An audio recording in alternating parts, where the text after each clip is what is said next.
se llevan los bocaditos y todo lo de comer. Pero si te emborrachas, te llevan hasta la mujer. ¿Quién apagó la luz? ¿Quién apagó la luz? Hoy estoy contento, voy a hacer una fiesta con muchos amigos y una buena orquesta. Y vendrán mis amigos, ararararana, que sea blanco, que sea negra, que sea morena. El caballero del son, tremendo tipo, Adalberto Álvarez, tremendo músico, murió en la pandemia, qué crimen. Muy buena persona Adalberto Álvarez, tenía 72 años. Que Dios lo tenga en su memoria, igual que a Pablito. Ya nadie habla de Pablito. Se muere, se jodió. Gracias por la sintonía, sábado de tarde. Muy buena acogida tuvo nuestra directa de ayer. Gracias porque la gente la vio y mucha gente comentó y dieron más de 150 likes. Muy buenos esos likes. Ay, gracias por estar ahí. Está transmitiendo en vivo El Encapuchado. Este es mi espacio en las redes sociales. Deja ver si el impío de Raidel Ramírez se conecta por ahí para darle envidia.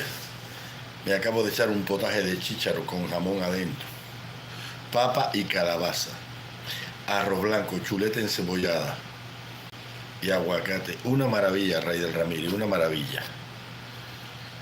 ¿Cómo le parece, caballero? Estaba mirando las noticias ahí de una muchacha que llegó, que a ella se la maltrató en el arresto, la tumbaron, le partieron una pata, la operaron y la deportaron con todo y pata partida. No creen ni en su madre esta gente ya. Se ha puesto esto malo. Da pena que la comunidad más privilegiada en los Estados Unidos, que gozaba de privilegios como nadie aquí, es una aldea más de indios batiéndose en retirada y huyéndole a las autoridades migratorias de Estados Unidos. Perdimos los cubanos todos los privilegios. Lo único que queda es la ley de ajuste cubano ahí y en cualquier momento se va del aire como la emisora y le dan ñampiti gorrión. Para que usted lo sepa, hemos perdido todo. Le dimos una mecha a esto tan grande que acabamos con los americanos. Le matamos la fe, el anhelo, la esperanza, la confianza. Arrasamos con esto. Hoy estaba viendo el caso de una muchacha, una enfermera de 22 años, enfermera. $50,000 estafó a los bancos pidiéndole préstamo. Pedía $5,000 de préstamo para comprar su automóvil. Ahí iba y sacaba todo el dinero. Y así se defraudó a los bancos con 22 años. Le robó $50,000. Esto no tiene nombre. De allá de la tierra de nosotros. No tiene nombre esto, caballero. Así no se puede y perdimos todos los privilegios que teníamos aquí. No quedó nada para nadie. Por favor, las personas que se van conectando, de su like, reposte o reposte la directa para que la gente sepa que estamos aquí. ¿Entienden cómo funciona? Raidel Ramírez Chandarena, saludo. Estaba hablando de usted al inicio de la directa. Me eché un potaje de chícharo con jamón, papa y calabaza, chuleta de cerdo encebollada, arroz blanco y aguacate. Ananilves Palacio, hola. Hermanito, estoy haciendo un caldo al estilo Centroamérica. Lo mejor que puedes hacer. Yo acabo de echarme un potaje de chícharo, eso revolucionario, pero con condimentos e ingredientes capitalistas. Sí. ¿Qué clase de comida más rica, Ananilve? Un potaje de... Todavía lo tengo ahí, hirviendo todavía. Dejé para tomarme un tazón de chícharo ahorita. Sí. Mirando, Raidel, que se han perdido todos los privilegios. Hay una muchacha ahí que la deportaron en menos de 2 meses. Llegó en mayo, junio y julio. Llegó en mayo, le dieron 2 palos, la tiraron, le partieron una pata, la sometieron a 2 cirugías, la montaron en un avión y ya está en Cuba otra vez. No, con pan no. No, con arroz blanco. Sí, pero yo me acuerdo, ¿tú te acuerdas, Reyes Ramírez, en las becas, en las escuelas?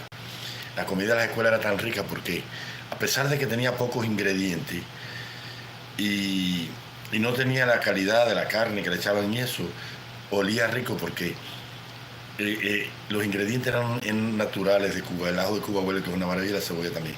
Pero lo hacían con leña, ¿te acuerdas? Cocinaban con leña. El olor, usted hace un poco de arroz blanco con leña, ananilbe, y eso es una maravilla. Usted hace un potaje, usted hace un chilindrón de chivo con leña, todo lo que usted cocine con leña, la cosa con leña es tan rica. Y con carbón también, pero con leña es mucho mejor. Cleopatra Sexy, no te enteras, mi amor querido del alma, porque la gente no comenta, no da like ni nada. ¿Qué les pesa a ustedes dar doble clic ahí en la pantalla? ¿Qué les pesa a ustedes activar la campanita para que les lleguen las notificaciones? ¿Qué les pesa poner un comentario bueno o malo? Son necesarios para que este canal siga en el aire. Sí, sí, sí, sí, sí. La lenteja, sí, sí, la lenteja. Te voy a explicar cómo se hace la lenteja, Rey del Ramiro, porque tú no sabes de eso nada. La lenteja la gente la hace con bacon, pero no, la lenteja no lleva bacon. La lenteja lleva chorizo y tocino. Eso es lo que lleva la lenteja. No le eches chicharrones, no le metas bacon, ni salami, ni nada, nada. Eso lo que lleva es chorizo español y tocino. Reinaldo Lao, salud y bendiciones, gracias. No, sí, la comida con leña es una maravilla. Ananilbe, yo ahora cuando me vaya con mi mujer querida para allá, para mi finca, me voy a preparar un fogón de leña y voy a hacer un acopio de leña grande para yo cocinar con leña, pero voy a hacer una estufa como las que vi yo en Nebraska. Mire las estufas en Nebraska como son. Yo estuve en una casa de un americano que tenía una granja de cerdos allá, que estuve viendo aquello para ver cómo era. Y vi la estufa de la casa, una estufa de azulejo, un fogón de azulejo completo hecho de bloque. Ananilbe con una chapa arriba de aceroníquel arriba, soldado. Entonces por abajo, dos puertas, una para sacarle el rescoldo, o sea, la ceniza, y otro para meterle la leña. Y una chimenea. Dentro de una casa que era una mansión, porque el muchacho, este que está enfermo ahora, ellos son contratistas, le estaban arreglando la casa y yo fui a ver aquello allí. Y tenía la granjita cerca de la casa, porque es como una mini granja de cerdo. Estábamos remolando eso, que los muchachos estaban haciéndole un baño y poniéndolo en las cornisas y arreglándole el techo. Y vi la cocina. Vi la cocina prendida, estaban cocinando con leña de roble. Allá, a diferencia de aquí, venden madera en los supermercados como el gas licuado aquí. Venden gas licuado, pero muy poco, la gente no usa eso. La gente usa el gas licuado tal vez para hacer un barbecue a alguien que va a poner un camping. Pero el combustible de allá para cocinar y hacer carne y eso es la leña. Son miles y miles de rastras de leña, de roble. Y yo quisiera que usted viera aquello. Aquella mujer americana gringa metía aquellos trozos de leña cortados, prendían los sopletes aquello y arrancaba aquello. Y no había una gota de humo en la casa. Y aquella comida olía tan rica. Es verdad que la leña no tiene nombre para cocinar. Sí, sí, sí, sí, sí, sí, sí, sí, sí. Katia Angélica Encarnación de la Paz. Yo soy del campo, maestro, y los alimentos hechos con leña mantienen su sabor natural.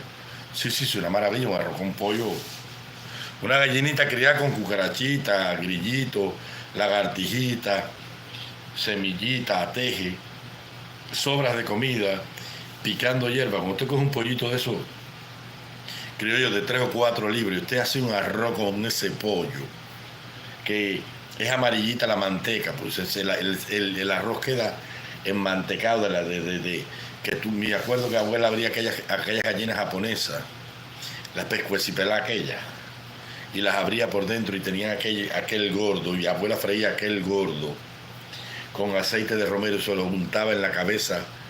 Una mujer que tenía 70 años, no tenía una cana.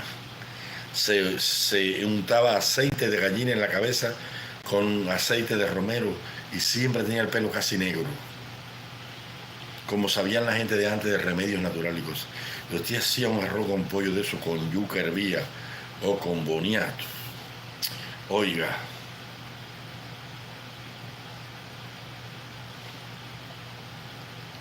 la gente no sabe nada de Cuba. El cubano está perdido en el mundo. La gente de dinero en el mundo vive en el campo, cocina con leña, tiene una huerta orgánica y el pobre vive en las ciudades, no tiene nada. Y la gente rica en el mundo anda en bicicleta, caballero. ¿Por qué anda en bicicleta por Nueva York? El pobre es todo lo contrario. El rico se va del bullicio de la ciudad. Tienen una casita en un lago tranquilo. Paz, paz. Paz, paz. Con dulce paz. La paz. El rico vive en los suburbios, afuera de las ciudades. Y el pobre vive aglomerado. Panchito, que vuela contigo. Tremenda la ignorancia. Tremenda la ignorancia. Los ricos tienen una huerta, una casita de 2 habitaciones, un porche y un mirador para pasar la tarde, un río natural. El pobre hace una piscina y entonces el rico va a bañarse en un lago. Hace años, les voy a contar una historia. Hace años, una familia rica tenían a un hijo pobre. Tenían un hijo rico, pero tenía problemas de conducta. Ellos lo habían criado a él con toda mecha. Y entonces le dijeron, te vamos a llevar a vivir a casa de unos pobres para que aprendas a valorar lo que tienes. Pasó un mes. Lo recogieron y se lo llevaron de mala gana. Y le dijeron, bueno, cuéntanos cómo fue tu experiencia con los pobres. Dice, ¿con cuáles pobres? Con muy mala. Llevo 14 años de mi vida viviendo con los pobres. ¿Cómo 14 si apenas fue un mes? Es que los pobres son ustedes, no son ellos. Dice, ¿por qué? Dice, mira, esa gente, todo lo que cosecha lo siembran con sus propias manos. No usan ningún fertilizante químico ni ninguna cosa tóxica. Esa gente no tienen que hacer una piscina, ellos tienen un arroyo serpenteante, con agua que se filtra de la tierra. Esas personas no compran agua embotellada con procesos químicos. Esa gente la cogen pura del manantial. Esa gente se alumbran con la luna y con el sol. Esa gente no necesitan aire acondicionado porque la brisa de la montaña les refresca la casa. Esa gente tiene paz, no tienen que salir a las 4 de la mañana a buscar un trabajo si todo lo que ellos necesitan se lo da el entorno. Esa gente son más ricas que ustedes, papá y mamá. Y es verdad. La riqueza es la naturaleza. Entonces se levanta por la mañana y camina por su jardín y ve cómo revolotean las mariposas y ve un colibrí que hace un nido en un tallo de una rosa y ve cómo las abejas producen esa rica miel y siente los pájaros cantar y la llovizna suave de la mañana, el rocío de la mañana en tus pies y prendes aquel fogón con leña y haces un café con un colador así rico, humeante y sales a caminar descalzo por tu tierra y vas a tu huerta y arrancas un poco de cebolla, 2 coles, un poco de vianda y pones un poco de fruta en tu mesa y preparas unos pescados que sacaste del río o matas un pollo de tu corral y vas allí y buscas un pedazo de carne de puerco que está guindando y preparas un buen arroz con tocino y boniato hervido y te tomas después un buen vaso de guarapo y te acuestas en una hamaca debajo de los árboles a dormir tu siesta tranquilo y allí tienes tu puerco y tienes tu gallina y tienes tus cabras o tu vaca que te dan la leche y estás en el campo y ese campo es tuyo, nadie te paga nada. Estás, mi amigo, viviendo en el paraíso en esta tierra.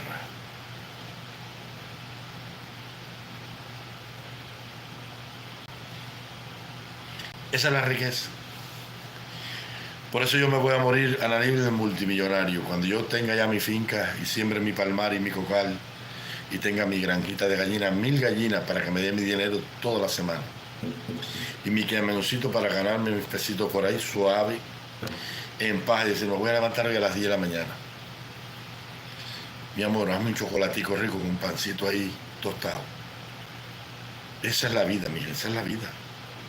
Pero dime tú terminar de ir, de entonces coger pajealía por un cuartico, a empujar el carrito al supermercado porque no te da.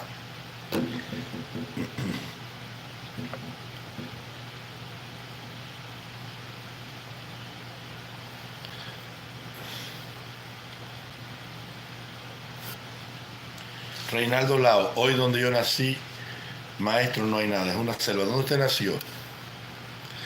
Este de Indonesia, Ananiles Palacio, hoy miro Indonesia. Esas islas que no hay nada, qué bonitas. Buenas noches en España, Noniná. Noniná. Reinaldo Lao, maestro, en la época de mi vida en el campo era una felicidad. Las personas eran muy sanas y humanas. Sí, yo sé. Buenas tardes, camarada, el gordo de Chefa. Buenas tardes. Gracias por tu vuestra sintonía. Bueno, entrando al meollo del arroz con pollo, al problema que nos compete a todos, los temas de la patria de Raúl y de Fidel, la patria socialista. Maestro, porque usted dice que hay que salvar el socialismo. Porque es mejor salvar y reformar eso que tumbarlo. Es más fácil mejorar la vida tratando de repararlo que destruirlo. Porque si difícil es imaginar arreglarlo, peor es pensar en tumbarlo. San Luis, Santiago de Cuba, ¿no? No, ni nada. Claro que sí, la felicidad no está en eso. Yo me enteraba que el día se había acabado cuando mi madre gritaba, negrito, ven a comer muchacho, ven a bañarte, que son las 8 de la noche.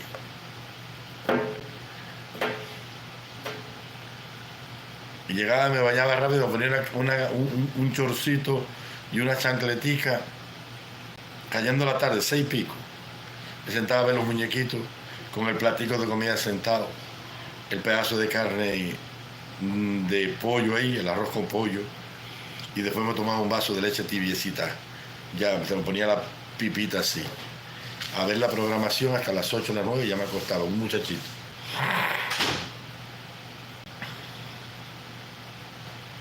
Claro que éramos felices sin nada. ¡Qué felicidad!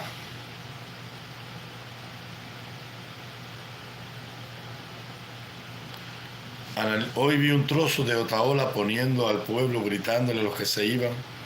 Ya sabe, la gusanera. Dios no olvida y el karma tampoco. Sí, yo sé, Ana, pero imagina. Imagina, mira. ¿Qué vas a hacer? Eso pasó hace 50 años casi ya. Sí, 50 años ya. 55 años. Ya va por 80,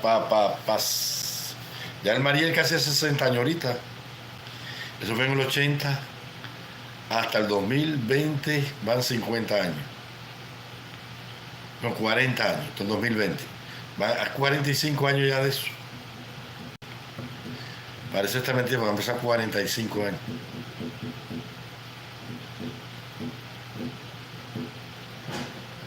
Están cosechando lo que sembraron, Ana. Ese es el karma total.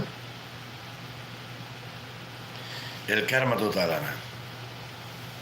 Y yo no sé, pero a mí me da la impresión de que eso pique y se extiende, ¿sabes?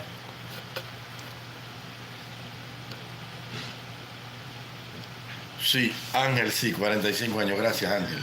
Sí, Ángel, sí.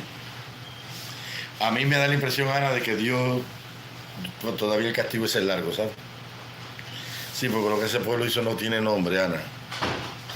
Eso no tiene nombre. Fíjate que Andy Vázquez, el comediante, el mismo hombre que lo votó del ICRT, está aquí en Miami viviendo. Imagínate lo que es esto, mijo. Ivette, hola. Julián Martínez dijo hola. Sí, yo creo que eso va a ser... Fidel Hurtado, ¿cuál es el subpropósito? No sé de qué me habla usted, señor Fidel Hurtado. Yo creo que eso va a ser 100 años así. Sí, Pancho, sí, eso van a ser 100 años. 100 años hasta que no se mueran todos los abuelos y todos los padres, tanto en el gobierno como en el pueblo, y no va a pasar nada. Todos esos milicianos se van a morir de hambre, consumados, viejitos, hecho polvo, en una miseria terrible, en hospitales con enfermedades propias de la vejez, muriéndose en un sufrimiento enorme sin nada, abandonado, en una pobreza extrema. No, ni para qué.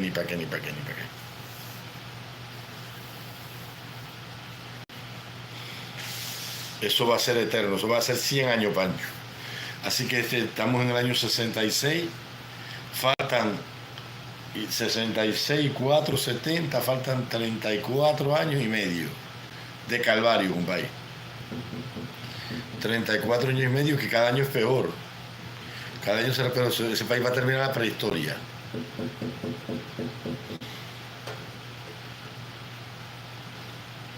Daniel Meraz, en mi familia, en mi opinión, la familia Castro fueron buenos. Yo creo que sí que fueron buenos. Fidel una maravilla y Raúl también. Y todos los Castro. Las malas fueron las parteras fueron las malas.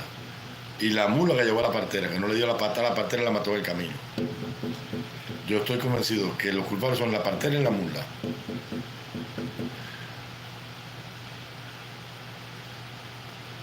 Sí.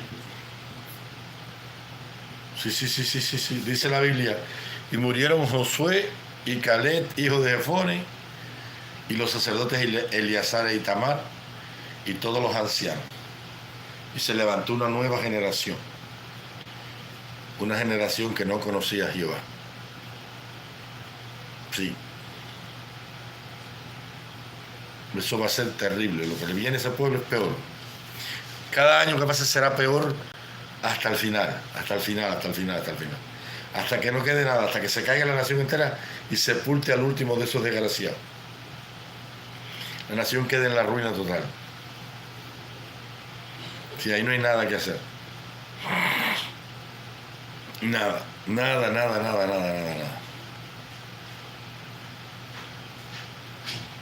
Negro Cabrera. Le compré un ventilador recargable a mi vieja hoy, porque ya en Marianao no hay corriente. No, acabaron con todo. No. Ya te puedes dar cuenta que la crisis se ha agudizado. Antes era el país completo menos La Habana. Ahora ya es La Habana completa. Ya ahorita apagan el Capitolio, apagan el Vedado y lo apagan todo. Ahí no va a quedar nada. No oyes la noticia que hubo hoy.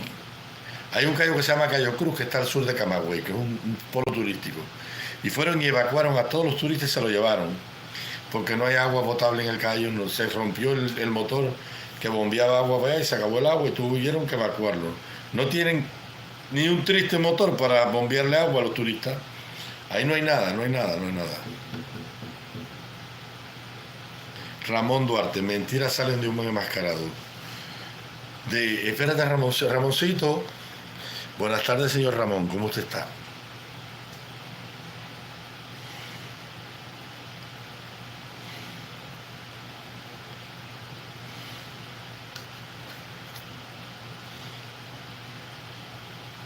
Un holocausto no es un genocidio.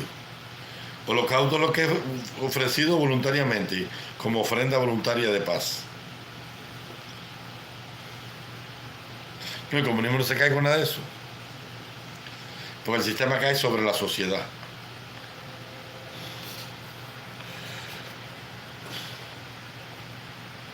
Buenas tardes, señor Ramón Duarte. Buenas tardes. ¿Cómo usted está, señor Ramón Duarte? ¿Está bien? Ramón Duarte, buenas tardes.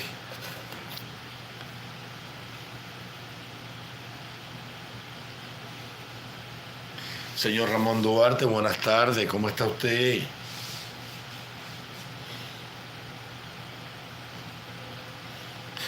Señor Ramón Duarte, buenas tardes. Lo estoy saludando. ¿Cómo está usted? ¿Cómo está usted? Adalberto Osorio Sardiña. Buenas tardes por allá, maestro. Muchas bendiciones para usted y su familia. Saludos desde España, maestro. Adalberto Osorio, me dijiste que estabas en Valladolid, ¿verdad? Adalberto Osorio, el pintor de Matanza, que se nos fue y estuvo meses perdido y que se fue a España. Señor Ramón Duarte, lo estoy saludando. Devuélvame el saludo, por favor. Buenas tardes. ¿Para qué usted escribe si no tiene valor? ¿Para qué escribe si no tienes valor, mío? ¿Para qué eres bocón? Para cuando te rompen la boca, entonces te escondes y ay, no me dejes. Entonces, ¿para qué eres bocón? Ven, que te voy a ripear como yo ripe escoba, ven. ¿Mentiras salen de un enmascarado? No, mi Fidel Castro nunca se puso una máscara. Mira todas las mentiras que dijo. ¿Quieres que te las cite? Quiere que te cite y nunca se puso una máscara, Fidel andaba con la cara descubierta, porque la máscara tenía en el alma. Quiere que te cite Ramón Duarte, ¿estás ahí? Dime, sí o no, dime, sí, estoy aquí. ¿Estás ahí, Ramón Duarte? No tienes valor, eres un pobre infeliz, Ramoncito Duarte. Debe tener la picha corta. Los pichicortos no tienen valor. Yo, Reinaldo Lao, los fusilamientos, las primeras 500 personas que ellos fusilaron, excelente. Desde Sosa Blanco hasta todo el que cogieron por ahí para allá. Sánchez Mosquera y todo el mundo, sí, todo el mundo. Bien fusilado todo. Unos asesinos, unos abusadores. Los primeros 500 que fusilaron en los primeros meses de la revolución, de enero a mayo, bien fusilados. Y a lo largo de la historia fusilaron muchas personas que merecían morirse. Claro que sí.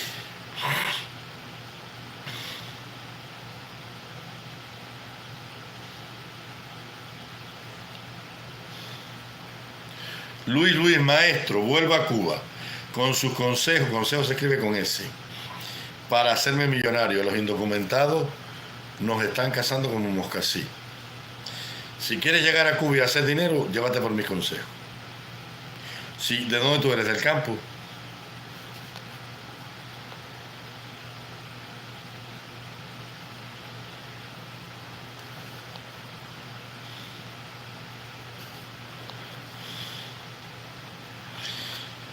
Manuel Ruiz, capucha, van a quitar la cerica corrediza donde estoy rentando.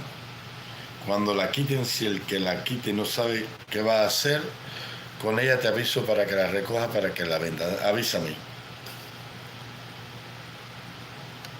Pancho Sancho, sí, pues es el más pobre del mundo, Pancho. No hay un lugar más pobre que ese. Buenas tardes, el padrino, sí. Tú te pones a comparar el más pobre del mundo, chico. Tú llegas a un hospital haitiano y con una herida y hay con qué coserte, y hay duralgina, y hay anestésico, y hay algodón, y hay mertiolate.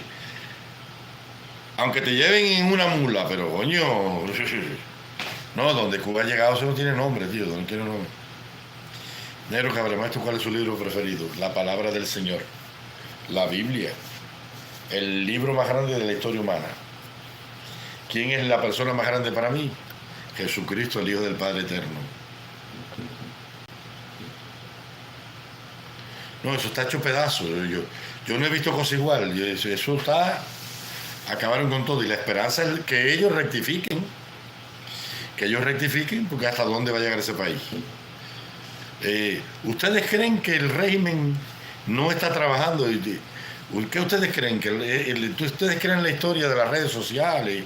Que a Marrero y a Canel y a Raúl no le preocupa lo que está pasando allí. No, eso no es verdad. Esa gente anda loca. Esa gente anda loca. Lo dijo Canel el otro día. Todos los días en el Palacio de la Revolución me llegan cientos de libros así de deuda y gente reclamando dinero. Y el ministro que quiere tanto dinero para el hospital y no hay. Esa gente anda loca, loca. Es como un padre de familia que no tenga nada que ver a la familia. Esa gente andan igual. Andan igual, pero no se sabe por qué razón ellos no acaban de liberar la economía. A mí me da la impresión que es que Raúl Castro no quiere. Porque Canel es el que manda en Cuba, pero el dueño es Raúl. Canel es el administrador, pero si el dueño dice que no, no puede hacer nada.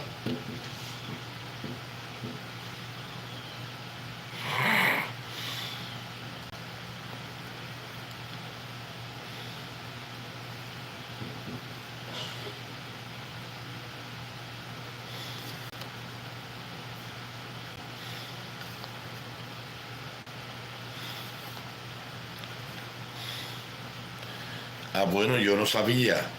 Yo el único consejo que conozco en el español es el consejo con ese, donde se reúnen las personas. Se reunió el consejo de aconsejar. No sabía eso del español, no sé. Aconsejar es el que da un consejo. Pero se llama Consejo de Estado, donde todo el mundo se reúne para dar su opinión. Digo yo, no sé, si es de otra manera no sabía. Pero si va y lo hace, muy bien lo va a hacer. Adalberto Soria, estoy en Barcelona, qué bueno. No, ni nada, consejo.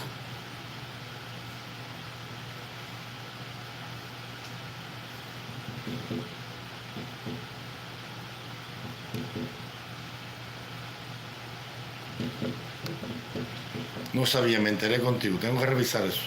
No lo pongo en duda, ¿sabes? Uno todos los días aprende cosas nuevas. Pueden ser palabras homófonas. Suenan igual y se escriben distinto. Puede ser. No lo pongo en duda, ¿sabes? No me había percatado de eso. ¿Y para qué parte de Cuba va usted, Luis Luis? ¿Para dónde va? No, ya no hay quien viva aquí. Esto Luis Alberto Martínez. Luis Alberto Martínez, abrazo desde Estelí. No, ni nada, el Consejo de Ancianos.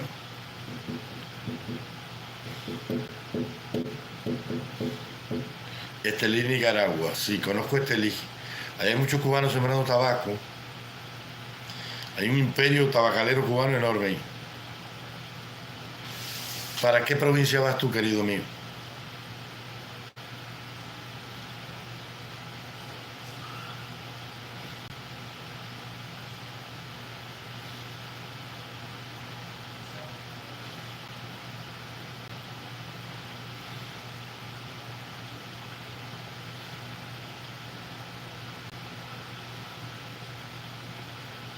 En Cuba hoy el que siembre en su finca 2000 maticas de tabaco, que 2000 matas de tabaco no la tienes que llevar al acopio, ¿no? Hasta 2000 matas te permiten para ti. No sé cómo ha cambiado eso, pero antes eran 2000 matas. 2000 matas eran como 2 quintales de tabaco. Más o menos, sí. Hasta 2 quintales tú lo podías tener para consumo propio. El que tenga en Cuba 2 quintales de tabaco hoy hace $1.000.000 todos los años. No hay un tabaco para fumarse en todo el país.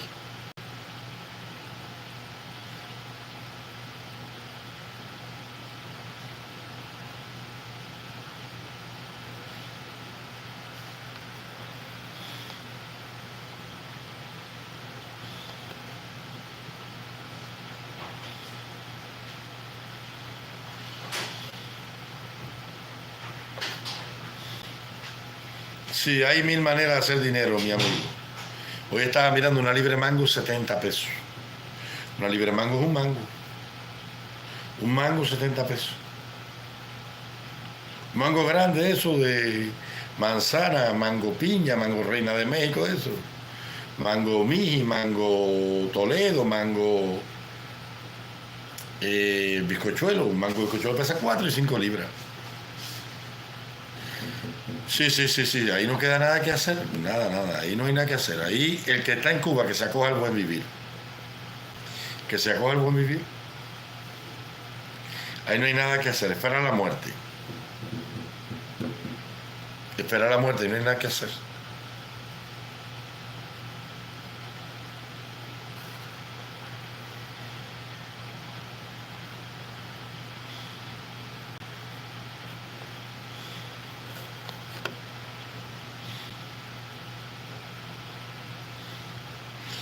La salvación del pueblo cubano es que se unificara a México. Resolvería la mayoría de sus problemas.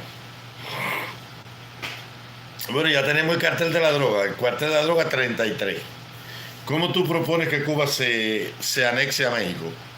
Como el, como el estado número 33, ¿verdad?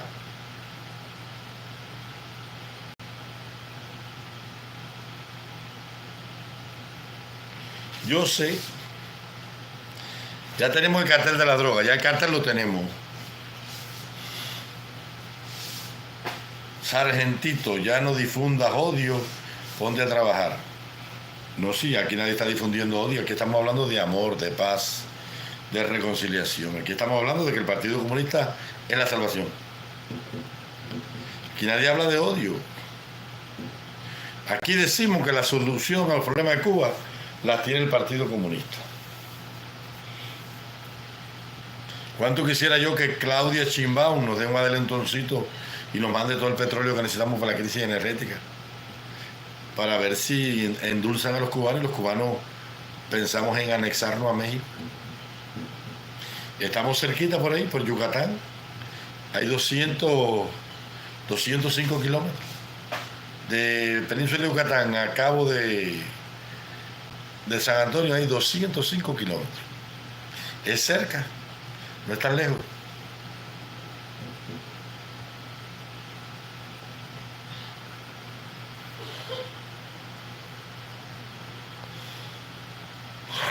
Dios mío.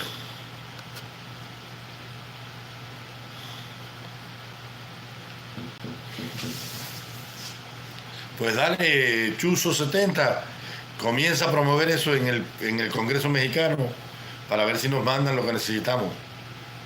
Porque estamos muy jodidos en Cuba. No nos oponemos que nos manden de todo.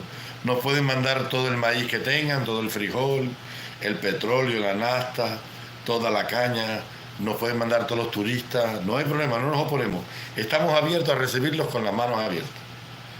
Ya pueden empezar a mandar el primer barco de petróleo para el estado 33 de la República Mexicana. No se preocupe, que la bandera la cambiamos. Lo que nos hace falta es que nos salven.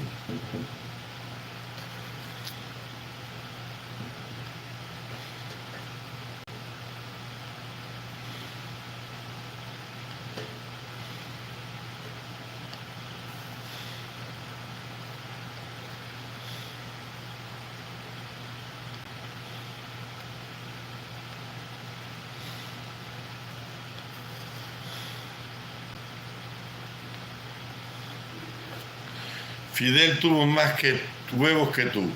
Él fue el que fue todo. Yo estoy de acuerdo que el comandante en jefe tuvo más valor que todos nosotros.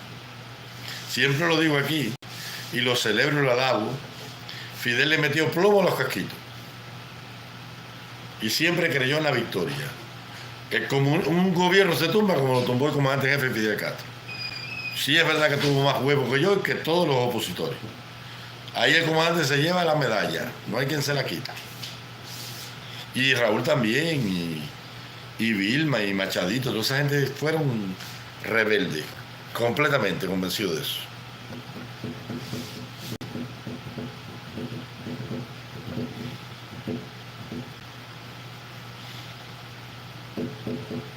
Hace falta que nos manden más, que es muy poco lo que tenemos.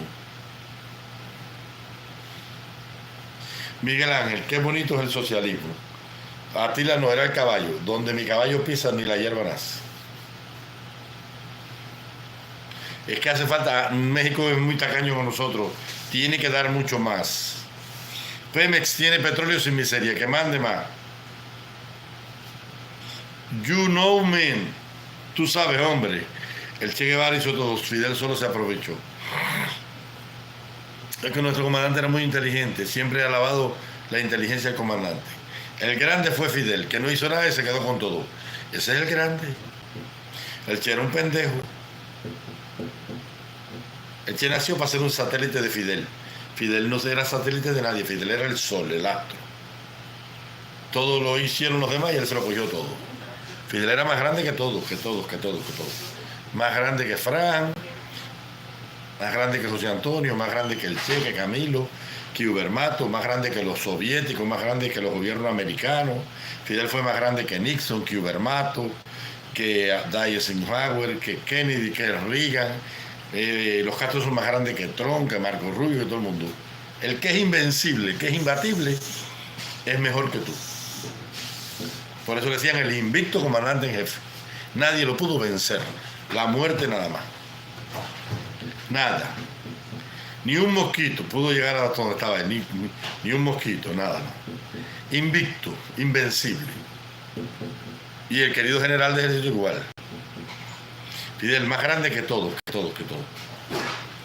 Fidel fue más grande que la Guerra Fría, más grande que el colapso de la Unión Soviética, más grande que el periodo especial, que la crisis de los balseros, más grande que la crisis de octubre. Fidel fue más grande que el Moncada, más grande que el Granma, más grande que el Bahía de Cochino. Fidel es lo más grande que ha dado Cuba después de Martí.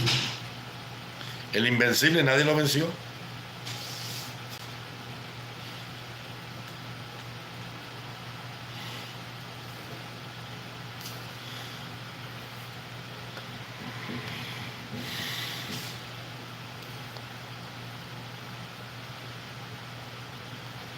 Así son ellos, sí, yo sé. No, no, no, nunca. No estamos hablando de eso, Helvi. Usted siempre se va por la tangente. Estamos hablando de que nadie lo pudo vencer. ¿Alguien pudo vencer al comandante en jefe, Helvi, excepto la muerte? Dime quién venció a Fidel, dime. ¿Quién venció a Fidel y al querido general de ejército? A ver, dime. A ver.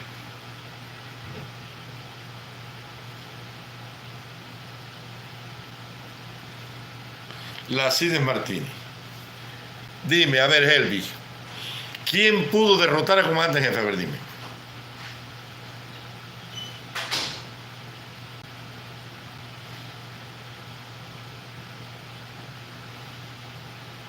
Sí, el comandante jefe era bravo. Mariconzón le decía. Era guapo el comandante jefe. No, el tipo no se callaba con nadie.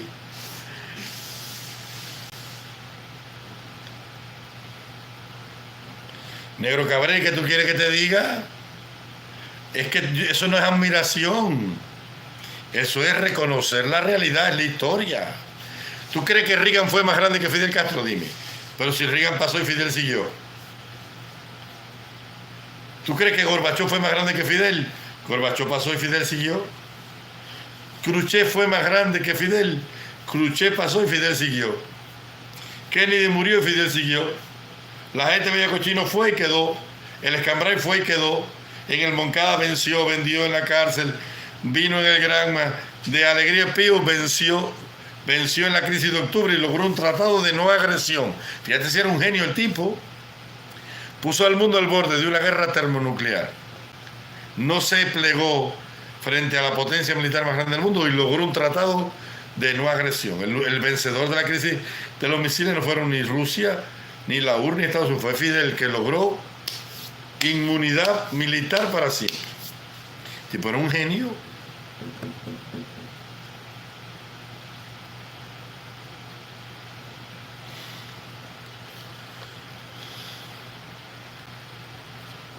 Pregunta, ¿qué vale más, una moto o el que la conduce?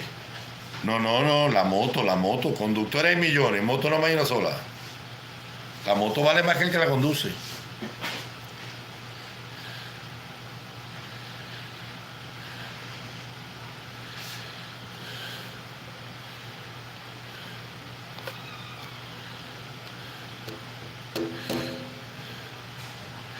If you know, será en tu país no y en todos los países. Nada más hay una sola moto.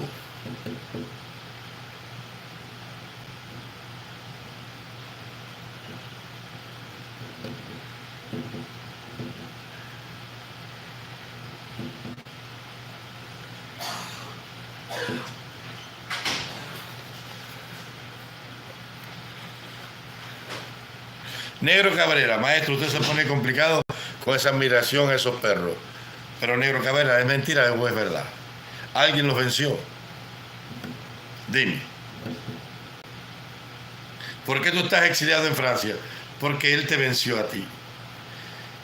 Tú o aceptas las condiciones de vida que él te impuso, te tienes que ir. Es como ellos dijeron y punto. Te vencieron, Negro Cabrera. O tú los venciste a ellos. Te vencieron mejor. El invicto comandante jefe, el invencible, no lo venció nada. La muerte. Y al querido general igual. El querido general lo vencerá la muerte también. Ahí está. Sin corriente, sin agua, sin nada en los hospitales, sin dinero, sin nada. Y ahí sigue el querido general de ejército.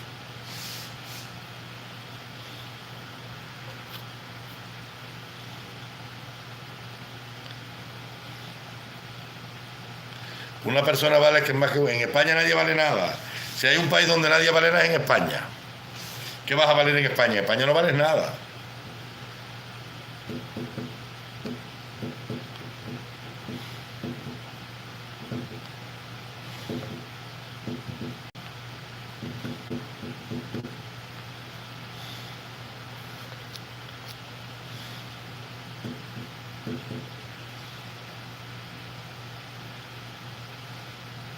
Claro que no.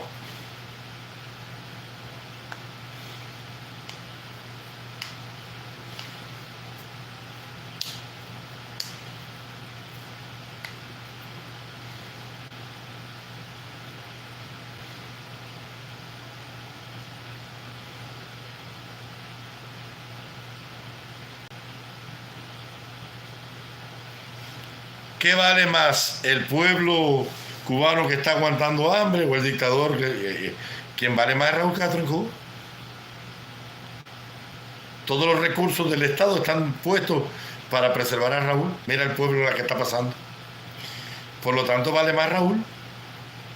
Y tú tienes dos gallinas y a uno le das comida y a la otra le pasa hambre, ¿cuál de las dos vale más? La que tú alimentas. ¿Quién es el que más vale en Cuba?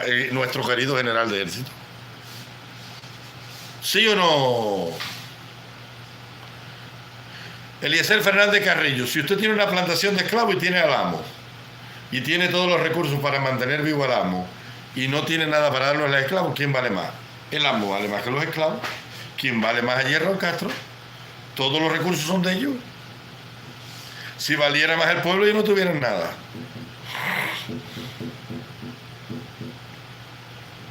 Eliezer Fernández Carrillo.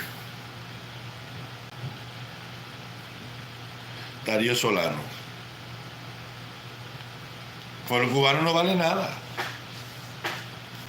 Nada, absolutamente nada. Un esclavo no vale nada. El que vale es el amo. Mi su amo Don Teba, Raúl Castro, es el que vale allí. La corriente se le va a la gente. Va que Raúl Castro siempre tiene corriente.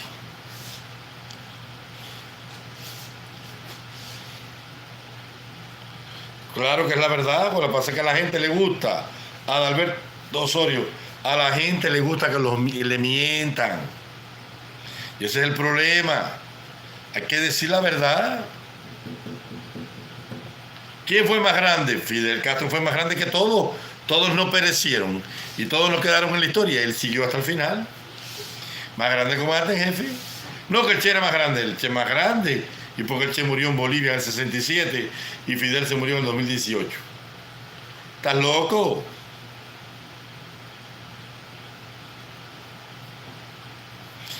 Joan Álvarez, te sigo en sus inicios. Gracias, Joan. Gracias por esa fidelidad. Darío Solano, ¿por qué, queridos, si están ahí? ¿Por qué, queridos, si están ahí? Por lo que usted sabe. ¿Querido? ¿No le dicen querido general de ejército? ¿No le dicen por lo querido general de ejército Raúl Castro? Se lo dirán por lo que... Pero lo que sale de la boca del pueblo es querido general. ¿No le decían a Trujillo el padre de todos los dominicanos, el benefactor de la patria nueva? Oye, a Franco no le decían Franco, caudillo de España por la gracia de Dios. ¿Quién era el caudillo de España, Franco? ¿Por qué? Por la gracia de Dios. ¿Qué te quiere que te diga? Joan Álvarez, lo admiras y bien. Lo admiro y bien. Gracias por entender a Adalberto Osorio. Mayberis López, ¿qué vale más? ¿Tu hermano o tú? No, porque más algo soy yo. Yo. Primero yo, todo el mundo después. Síndrome de Estocolmo. Yo lo sigo también ustedes desde que salió la directa con Carlos Calvo. Bueno, cuando Carlos Calvo me sacó su directa, yo llevaba casi 2 años en las redes ya. Pero bueno, más o menos por ahí.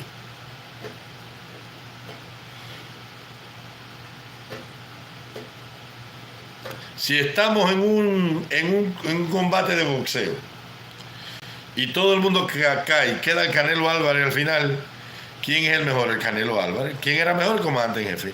Nadie fue mejor que Fidel Castro. Fue mejor que Batista. Batista tuvo que salir huyendo de él. Mira a ver si él huyó de Batista. Fidel no le huyó a Batista. Fidel fue y lo enfrentó. Y Batista le huyó a él. Batista tenía 80.000 casquitos todavía y Fidel traía 30. Así que Fidel traía 120 columnas.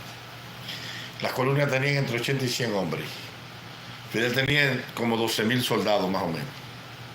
Fidel con 12.000 rebeldes hizo que se fuera Batista con 80.000 y utilizó los otros grupos y utilizó el factor psicológico, las alianzas políticas y los pactos con el gobierno y utilizó el factor pueblo. Fidel era más grande que Batista. Exacto.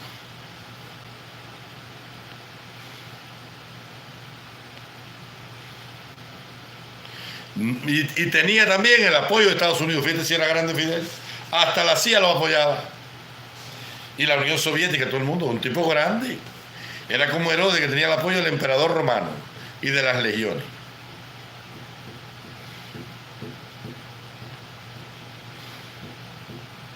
Y le daban el crédito por un tubo y 7 llaves.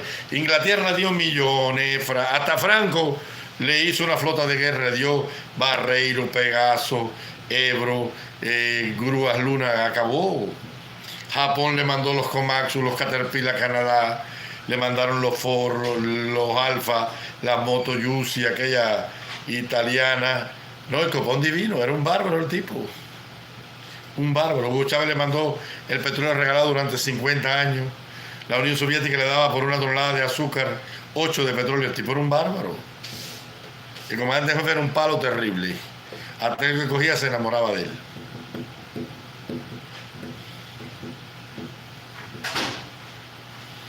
Tú sabes si era grande que los rusos le daban una tonelada, por una tonelada de azúcar prieta, le daban 8 toneladas de petróleo. Los rusos le pagaron la cuenta durante 31 años. Fidel era como una jeva de esas que estaba bien buena. Y venía un viejo mazorca, milloneta, un daddy sugar de eso. Pide mami lo que tú quieras que yo te lo doy. Porque el tipo los encantaba. El tipo tenía un encanto. Se enamoraban. Tú lo veías cuando iban a Cuba, se enamoraban del tipo, tú no lo veías. Se enamoraban del tipo. Dice Hipólito Mejía, ¿no? El presidente de Dominicana. Hablando de los jefes de Estado, dice, pero ¿de cuál es más? Dice, más grande Fidel. Nos vimos en Naciones Unidas, tú sabes, Fidel era Fidel. Donde Fidel Castro llegaba se robaba el show.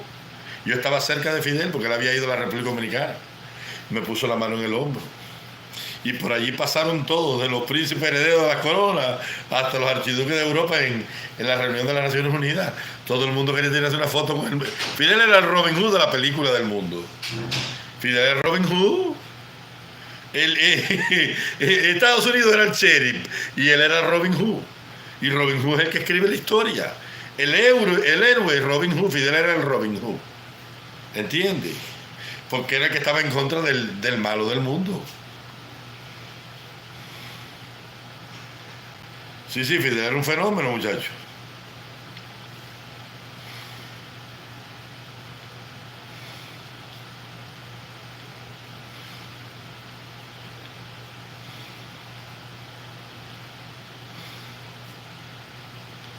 He leído de eso.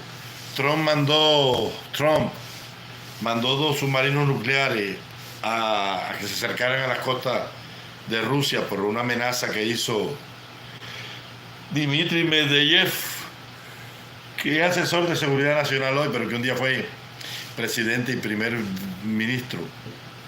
Y Trump lo cogió como una amenaza seria. Y ahora los rusos están chillando goma porque tienen 2 submarinos atómicos y nucleares cargados con 80 misiles nucleares cada uno ahí en las costas de Rusia.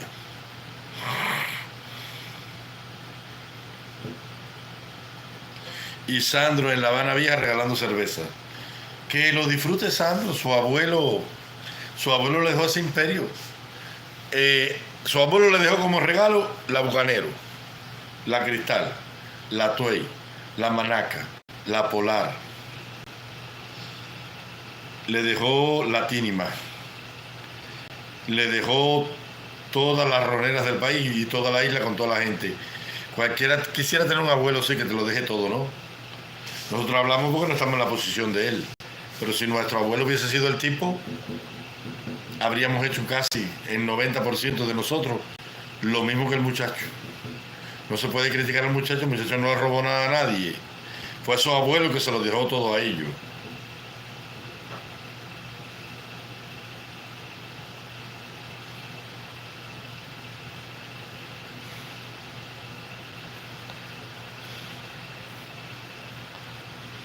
Rusia tiene el mayor arsenal de armas nucleares del mundo, pero no es eso. El problema es que Rusia necesita 30, así que creo que Rusia necesita 30 minutos para que un misil de ellos llegue al territorio de Estados Unidos. Y Estados Unidos necesita 4 o 5 minutos nada más. Tú tienes un submarino nuclear con armas nucleares en las costas de Rusia, tirarlo son 5 minutos, está ahí, ya te desbarata. mientras el otro tiene 30 minutos para destruírtelo. ¿Me entiendes? Porque si tú lanzas un misil nuclear y te lo destruyen en el espacio, no es lo mismo que golpee la ciudad a que explote en el aire. No, para nada es igual.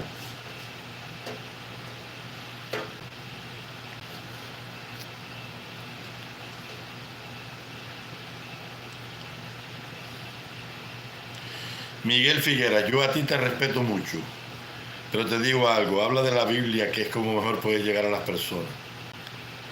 Sí, pero es que no, el tema de hoy no es bíblico. Y a usted le gusta la Biblia, pero a los demás no.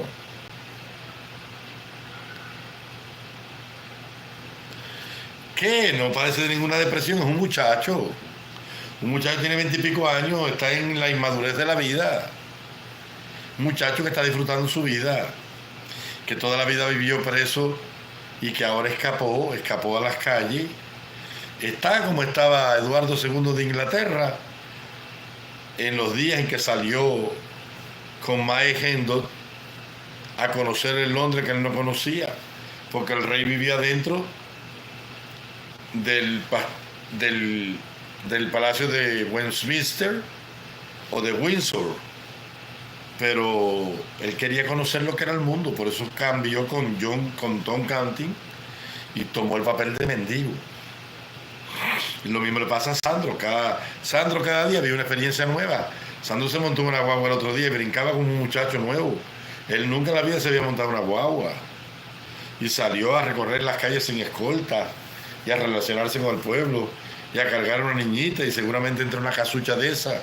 Y es bueno que vea la pobreza que hay en Cuba, porque él nació en la monarquía. Él está haciendo un trabajo social y sociológico enorme en el pueblo de Cuba. Claro que sí, le está haciendo una obra muy buena. Se está relacionando con el pueblo, es persona de pueblo. Y eso es positivo. Es una persona de muy buenos sentimientos, se le ve. Muy noble, no tiene maldad. Dicen que ayuda a muchas personas, regala mucha ropa y muchos zapatos y ayuda a mucha gente. Es bueno, es bueno. Es bueno para que vean la pobreza que el pueblo cubano vive. Para que vean lo que su abuelo creó en Cuba. Claro que es bueno, eso no es negativo, eso es positivo. Para que los parlamentarios vean cómo viven ellos. Para que los policías vean cómo viven ellos. Para que los miembros del gobierno que no conocían la vida de los Castro vean cómo han vivido los Castro toda la vida. Eso es bueno, eso es positivo.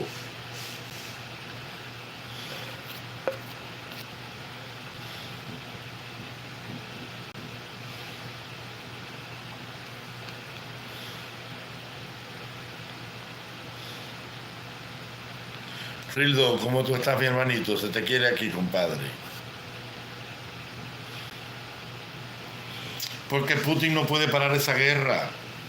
Porque los sueños de Putin son anexarse Ucrania completa. Para que tengas una idea, eso es como que diga ahora Oriente que se va a separar de La Habana. Los habaneros van para allá. Aunque los habaneros le digan a los orientales palestinos, la gente que más bueno va a permitir que la gente de Oriente se separe. Y no lo van a permitir. Ni la gente de las villas va a permitir que Cuba la piquen a la mitad. No. Sí, te digo palestino, me cae mal el comportamiento de la gente de Oriente, pero Cuba sin Oriente no es Cuba. Cuba sin La Habana no es Cuba. Cuba sin Pinar del Río no es Cuba. Tú no puedes quítale Isla Espino a Cuba, no puedes quitársela. Tú no puedes quitarle a Rusia y Ucrania. No puedes, son dos pueblos que es la misma cosa teóricamente. Eso teóricamente es lo mismo. Lo mismo. La madre de Rusia es Ucrania. Rusia nace en Ucrania. Es inconcebible que se enemisten. Eso no va a poder, eso va a ser terrible. Ahí lo que va a haber eso, tú no sabes nada. El mundo se juega su destino en esa guerrita que hay ahí. Eso es peor que la guerra que tienen los árabes contra los israelíes. Mucho peor. Porque Rusia no va a aceptar que Ucrania se le vaya de su seno. La misma religión, las mismas fiestas. El idioma casi es el mismo. El ruso es un dialecto teórico del ucraniano. El ruso no es un idioma. El idioma es el ucraniano. El ruso se desprende de ahí. Casi son iguales. Putin se llama Vladimir y el otro se llama Volodymyr. Volodymyr es Vladimir en ruso y Vladimir es Volodymyr en ucraniano. Lo mismo. Por eso se llama Rus de Kiev. Kiev es la capital de Ucrania y Rus es la aldea donde se fundó. De ahí sale Rusia, de Rusia, la madre. De ahí viene el nombre de Rusia, del Rus de Kiev.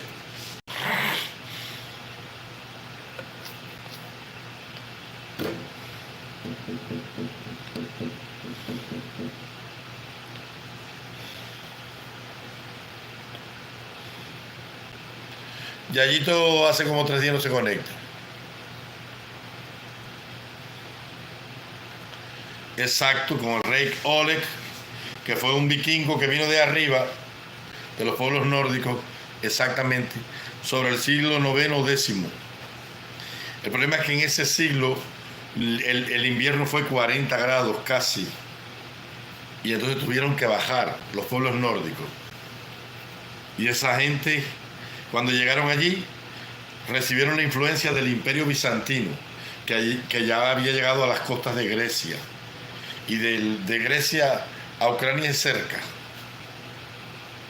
Y ahí entonces es donde cristianizan a estos paganos que creían en Odín y en Thor.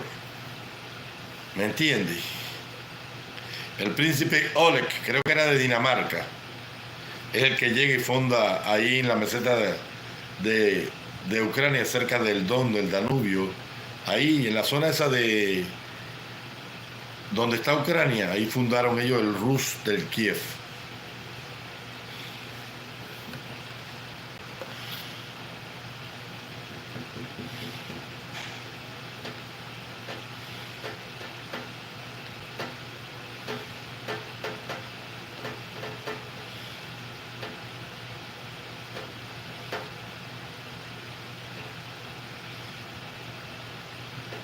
Elena Vega.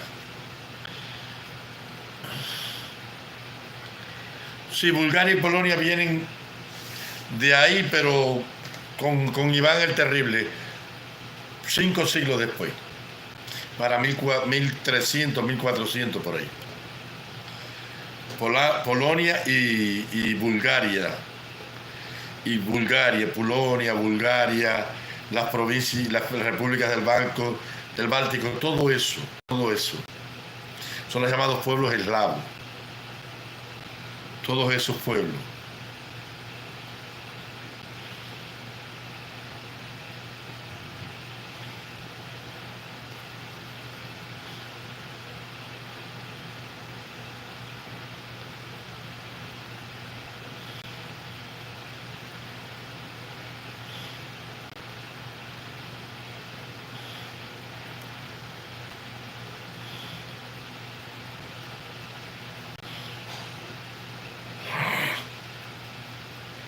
Estoy esperando que me citen a otro nuevo juicio.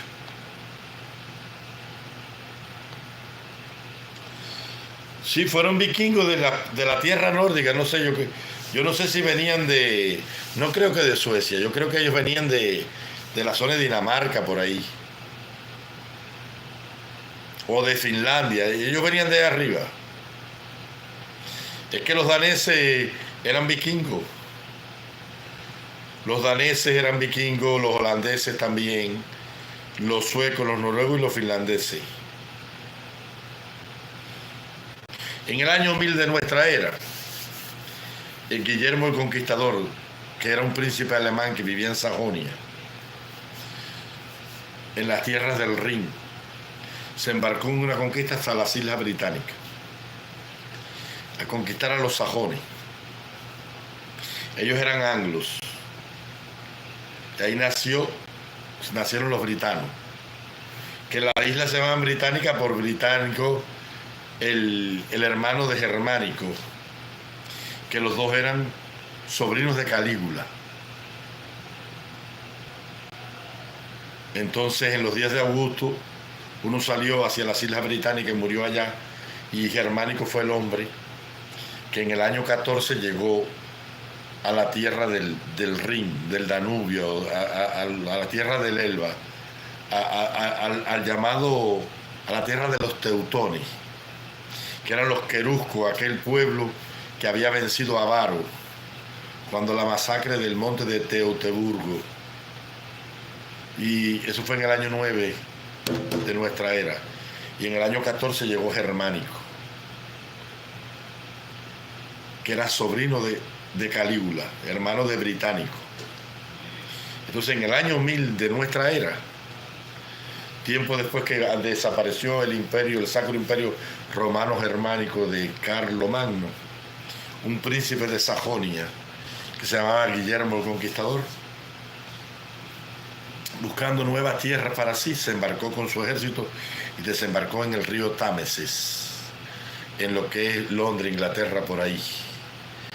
Y entonces nacieron los ingleses, que son una liga de los anglos con los sajones.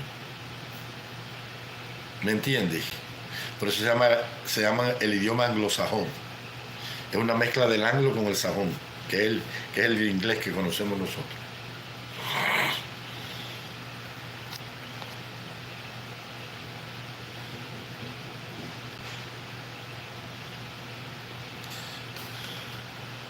No, los carnavales de Bayamo no eran buenos carnavales. Mejores eran los de Manzanillo. Sí, los mejores carnavales de Bayamo eran los de Manzanillo y los de Jiguaní. Muy buenos. Los mejores carnavales de Cuba no eran los de Santiago de Cuba, los de San Luis. Buenísimo. Buenísimo los carnavales de San Luis. Muy bueno.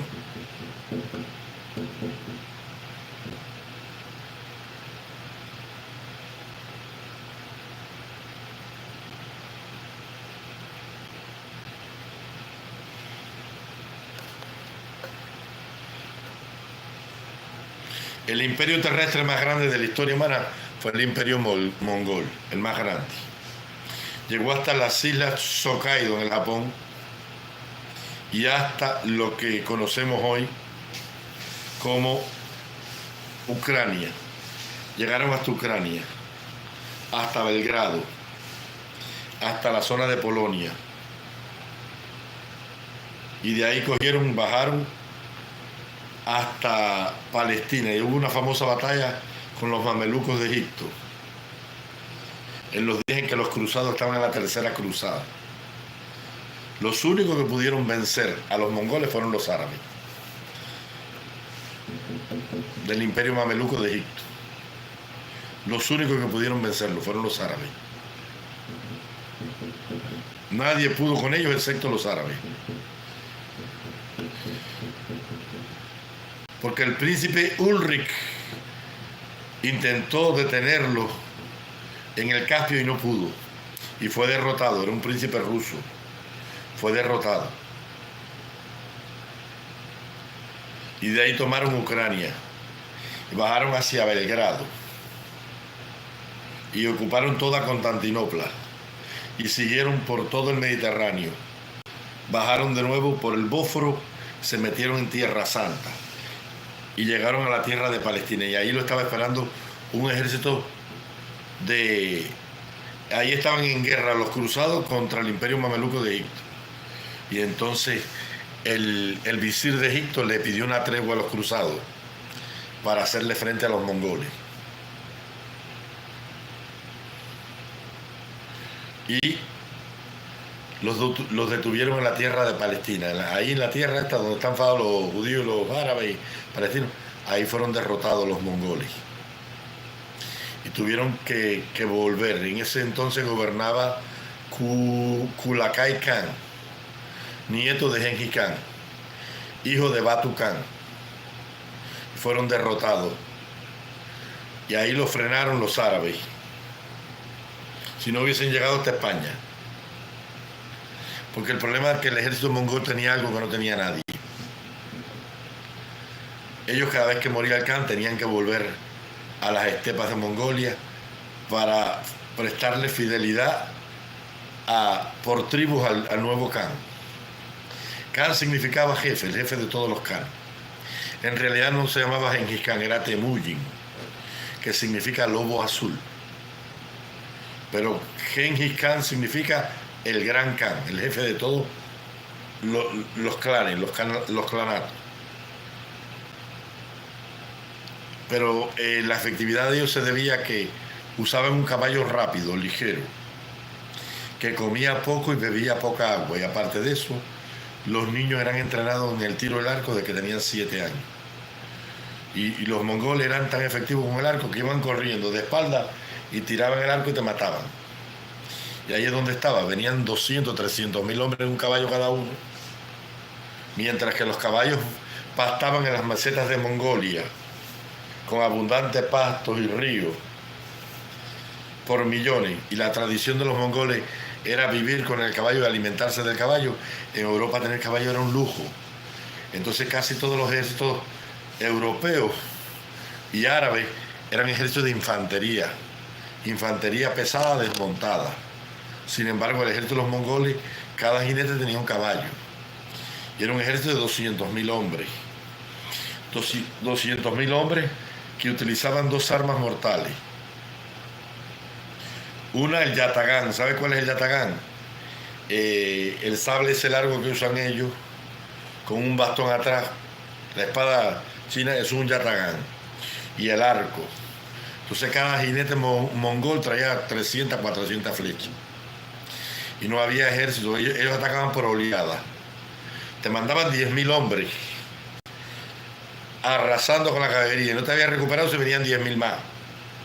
Y 10.000 más. Y te daban un pase para allá, y un pase para acá, y un pase para allá, y un pase para allá. Y siempre habían 10.000 jinetes cargando contra ti fresco. Porque ellos los dividían en grupos de 10.000. 10.000 y 10.000 y 10.000 y 10.000 y 10.000 y 10.000. Te tiraban 20 pases, 200.000 hombres. O sea, a diferencia de nosotros, ellos vivían con la yegua. Ellos no necesitaban comida. Ellos cogían, ordeñaban la yegua, desde niños estaban criados tomando leche de yegua. Ellos cogían, ordeñaban la yegua, casi todas eran yegua, paría, se tomaban un tazón de leche de yegua y con eso seguían. Mientras que los ejércitos de Europa dependían de comida, del trigo, del pan, de la fruta, de la cosecha. Ellos no. La yegua traía la propia comida y así caminaban miles de kilómetros. Por eso su imperio se expandió tanto. ¿Me entiendes? Los árabes fueron los únicos que pudieron pararlo.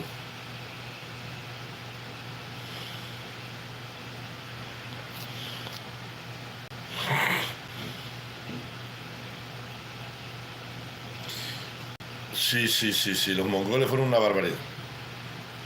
Claro, la hormiga atómica, apareció la hormiga atómica, compadre. Por los caballos, claro.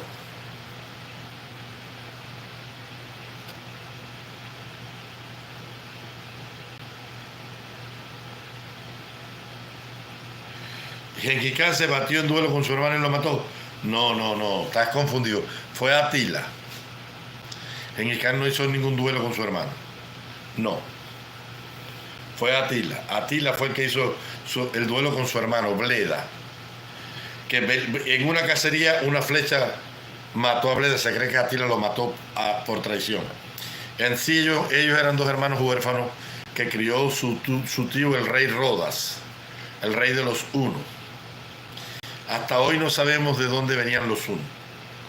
Se cree que era un pueblo de las estepas del Asia Central. Pero en realidad no sabemos de dónde venían. Quien mata a Atila es Roda. Atila mata a su hermano Roda. Se cree que lo mató en una cacería. A su hermano Bleda. Ellos eran hijos del rey Rodas. Rodas los había criado a él porque su hermano había muerto y entonces eran huérfanos y él los dejó. Pero Atila estaba en Roma y se enteró de que Roda había muerto, entonces volvió. Y cuando volvió a Bleda se había proclamado rey. Y entonces Atila se levantó y dijo que no estaba de acuerdo con eso. Echaron un duelo entre los dos, el duelo del arco. Tú me tiras una flecha desde el caballo y yo con un pequeño escudo de mimbre del tamaño de un plato, tenían que parar la flecha. Y así se tiraron como 50 flechas cada uno, hasta que Atila le tiró una flecha a Rodas y lo hiere en el pie. Y como lo hirió a la primera sangre, no hubo muerte, pues entonces terminó el pacto y los proclamaron a los dos reyes. Pero en una cacería, una flecha certera mata a Rodas por la espalda. No se sabe, se dice que fue Atila, pero también se cree que era una bruja que él tenía amiga, que era él le decía mujer, a una loquita que andaba con ella, que era como una chamán, que tal vez en una emboscada en un paso de un río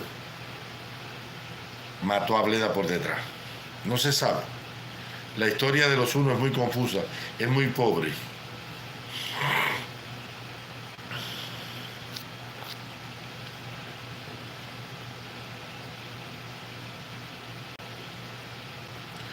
El imperio persa fue el imperio más rico de la historia humana. El imperio persa tenía 120 provincias. En los 3 continentes, estaba en Europa, en Asia y en África. Se extendía desde la India hasta Egipto y hasta los Balcanes, teóricamente hasta ahí, hasta Constantinopla, hasta el Bósforo. Lo único que los separaba era el Helesponto, el estrecho de los Dardanelos. De ahí para allá era territorio griego, de las polis griegas, las ciudades-estados griegas: Esparta, Micenas, Corinto, Creta, Atenas, Esparta, Corintio, Mileto, Atenas, Macedonia y Creta, que eran las polis griegas, las ciudades griegas. Los más grandes emperadores del mundo antiguo se lanzaron contra los griegos, no pudieron, pero por muchas razones. Primero, su costa es muy agreste y es poco profunda, mucho farallón y muchos estrechos y muy angosto los pasos marítimos. Después tenían una independencia política entre todos, pero todos trabajaban en equipo y todos hablaban el mismo idioma. Los macedonios hablaban griego como los griegos de Chipre.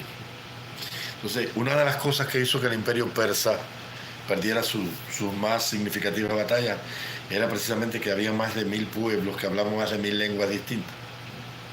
Entonces, el emperador persa podía reclutar 1 millón de hombres en 24 horas, pero entonces no conocían el idioma. Y al no conocer el idioma, nadie daba órdenes, no se entendía nada. Cuando mataban a tu comandante, por ejemplo, el comandante de los inmortales lo mataban, traían 10.000 inmortales más, tal vez de Bactria, de lo que sería Pakistán hoy Afganistán. Pero esa gente no hablaban farsí, que era el idioma que hablaban acá abajo en Persépolis. Entonces, ¿quién daba las órdenes? Pero los griegos no, los griegos hablaban un solo idioma. Y la comunicación en un ejército es tan importante como el armamento mismo. Desgraciadamente es así. Me voy, los quiero mucho, un abrazo.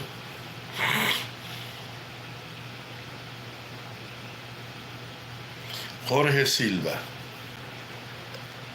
Saludos, maestro. Michelle Pérez. El Bósforo se ubica en lo que hoy es Estambul, Turquía. Sí, Estambul, que Estambul es la capital de Turquía, pero antes de llamarse Estambul se llamaba Constantinopla. Fue Otman II el que le cambió el nombre, que es el fundador del Imperio Otomano. Es el hombre que toma Constantinopla, pero antes de Constantinopla, ahí estaba la capital del Imperio Bizantino, Bizancio, la antigua ciudad de Bizancio. Eran griegos. Ellos fueron los que inventaron el famoso fuego griego, aquel fuego que se quemaba los barcos. El alma terrible de la marina bizantina. Ahí estaba Bizancio, que era la capital del Imperio Bizantino. Y fue conquistada. Ellos conquistaron Roma, ahí estuvo primero. Roma la conquistó y le pusieron Constantinopla. Después vino el Imperio Bizantino. Después vino el Imperio Otomano. Primero se llamó Constantinopla, tomó el nombre de Constante, el padre de Constantino el Grande. Después vino Bizancio, cuando Roma perdió el poder del mundo. Después vino Constantinopla. Y después de Constantinopla vino Estambul. Primero Constantinopla, pero después Bizancio y después el imperio de los turcos. De los turcos otomanos esto. Que su máximo exponente fue Soleimán, el Magnífico. El hombre de la Liga Santa, el hombre de la bula papal, el hombre que tomó Belgrado, el hombre que casi toma Viena, que era la puerta de Europa por occidente, el hombre que hizo que se juntaran todos los ejércitos cristianos, ahí enfrentados contra los turcos en Lepanto, cerca de Chipre por ahí. Ahí la Liga Santa se enfrentó a la Armada turca, con la República Genovesa y con la República de Nápoles y Florencia, y también el reino de los francos y el reino de los Carlos, que sería el imperio español, y el imperio astrohúngaro, aquel que heredó de su abuelo Maximiliano, la famosa bula santa que creó la Liga Santa, todas las naciones que se juntaron para luchar contra Soleimán el Magnífico. Ahí fue donde Cervantes pierde el brazo y se queda manco. Por eso se le conocía a Cervantes, que escribió el Quijote, como el manco de Lepanto. Ahí los turcos lo cogen prisionero y lo envían en una galera a Casablanca, Argel. Y ahí está 7 años preso. Ahí aprende medicina. Y ahí conoce todos los relatos del Oriente y aprende árabe. Y en un canje de prisionero vuelve a España. Y ahí, con todas esas cosas en su cabeza, escribe su obra literaria. Ahí nacen el retablo de las maravillas, Amores de perro, Chinilla y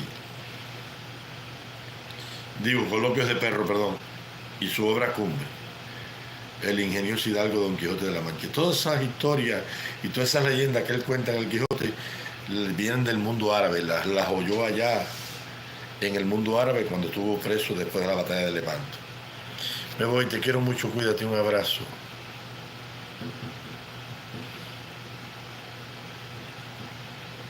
Ivette, number 2. Gracias, Ivette, por ese cariño. Estambul. La capital de Turquía ahora es Ankara. La antigua Estambul, claro que sí. O Estambul es Estambul y Ankara es Ankara.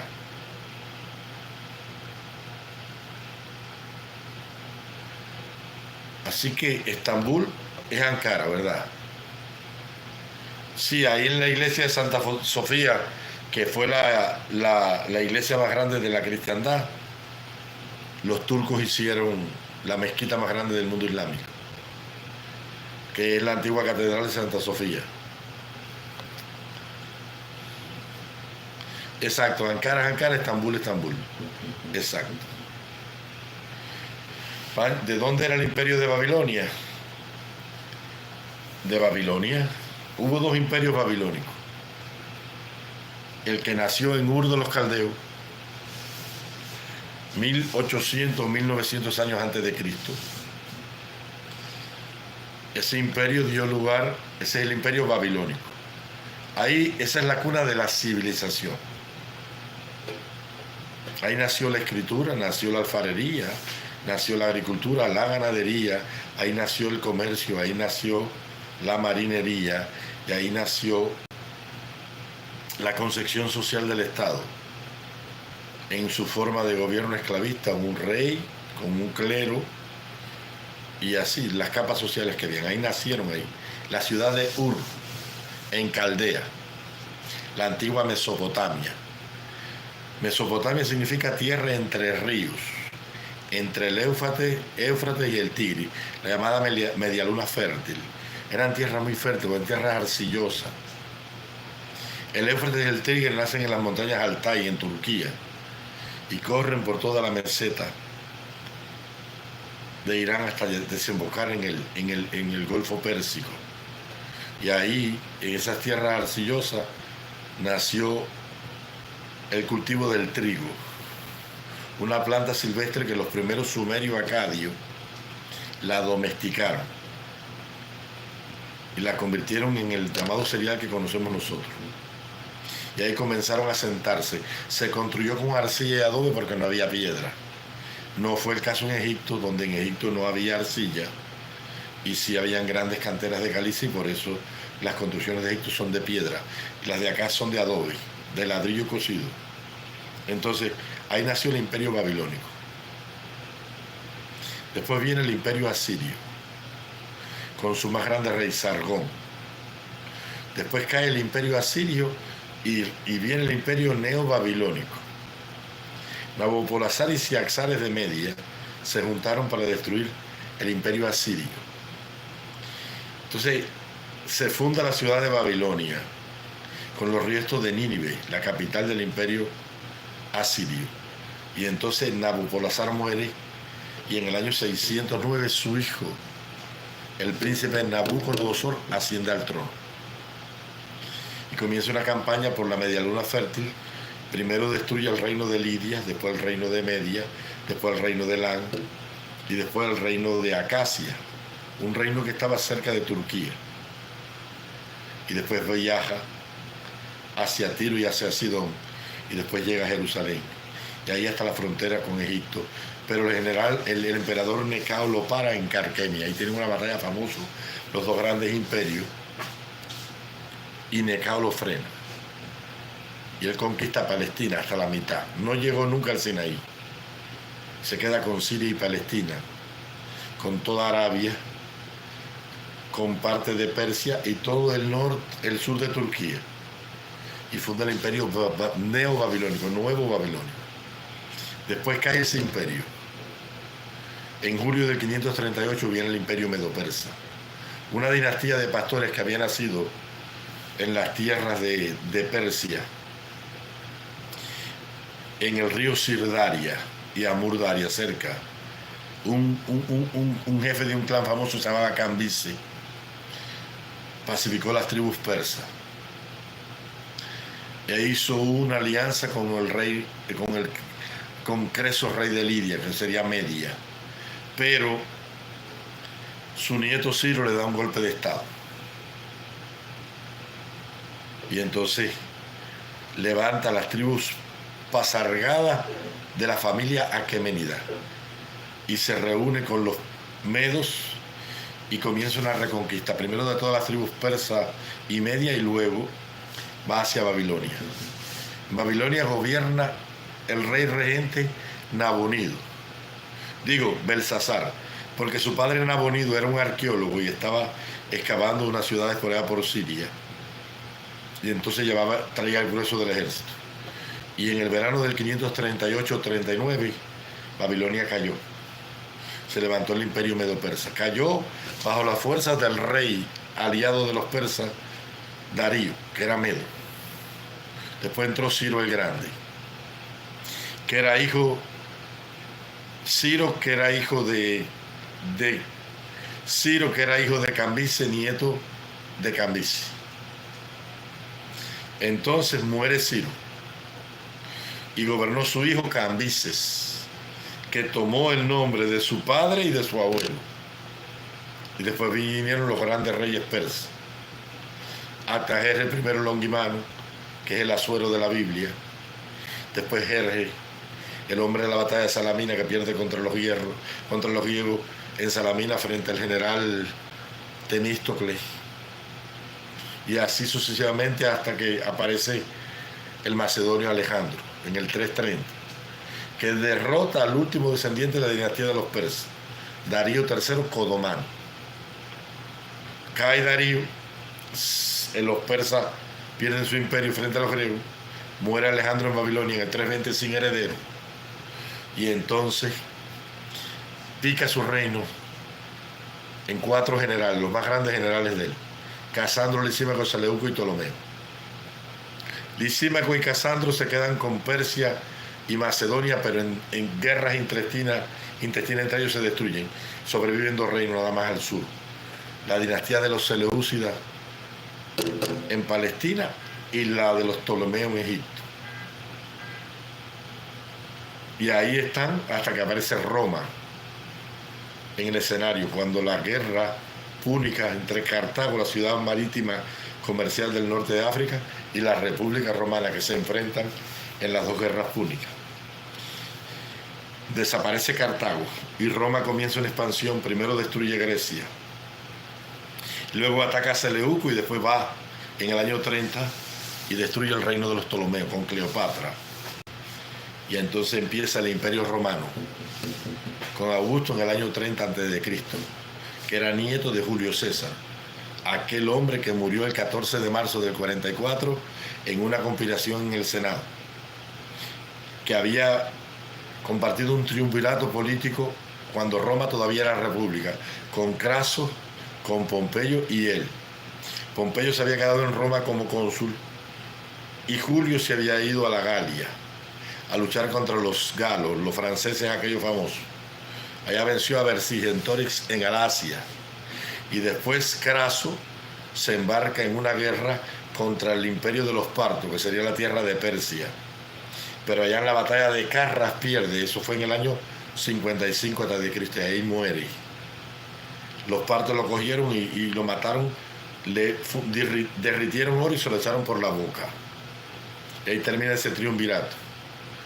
Después César desolla la orden del imperio de la república, que le había dicho que dejara su ejército, y él cruza el famoso Rubicón.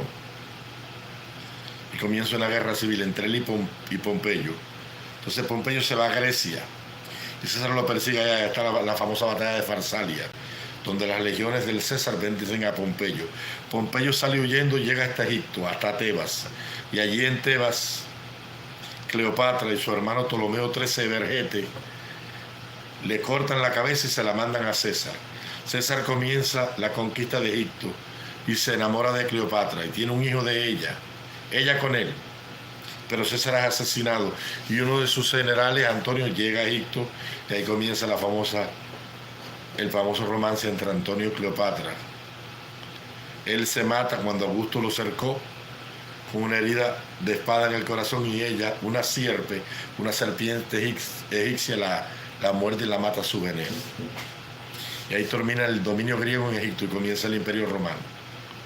Hasta el año 458, cuando cayó el de Occidente en el último general, su más grande general, frente a Atila y después frente a los visigodos de Ludovico, en los días en que Aecio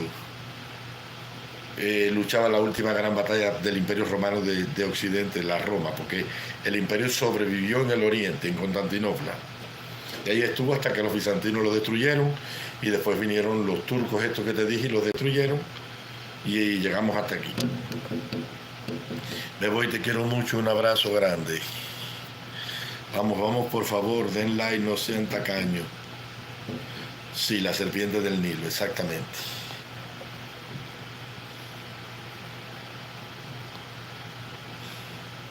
No, la península de Sinaí nunca fue territorio de Israel. Jamás de los jamás. Eso siempre fue parte de Egipto.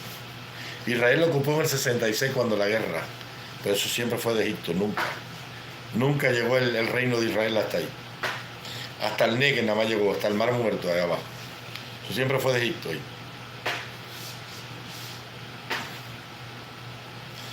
Hoy estoy contento, voy a hacer una fiesta con muchas mujeres y una bella orquesta. Y vendrán mis amigos. Tararararara. Los quiero mucho, caballeros, se me cuidan. Consejo para el pueblo de Cuba, los que están en la patria. Los que están en el campo, váyanse a sembrar la tierra, se van a morir de hambre. Siembren ñame, que no lleva nada. El ñame tú coges y lo siembras, le pones una estaca y le echas un cubo de agua al mes y con eso vive. Y pasado un año hay 100, 150 libras de ñame. Si usted siembra 1000 matas de ñame, tiene... Así que si siembra si usted siembra 1000 matas de ñame, tiene 1000 quintales de ñame. Si usted tiene una tierra y siembra 1000 matas de ñame, ya está rico, millonario. ¿Tú sabes lo que son 1000 quintales de ñame con esta hambre que hay en Cuba hoy? Para recoger el dinero por un tubo y 7 llaves.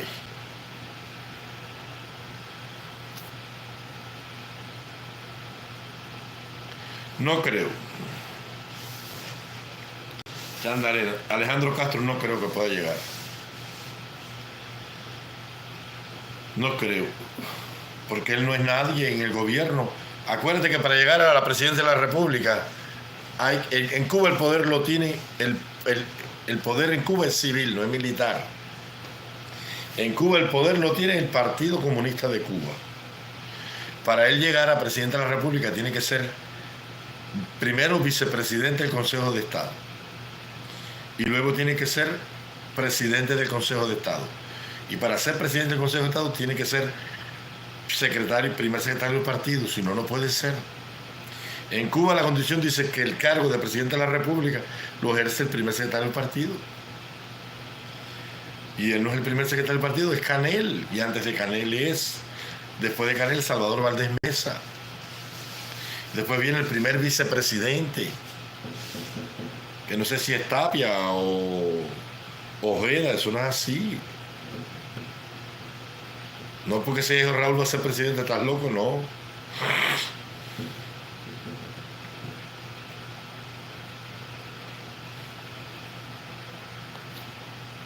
Además, cuando Raúl Castro muera ya los Castro perdieron el poder.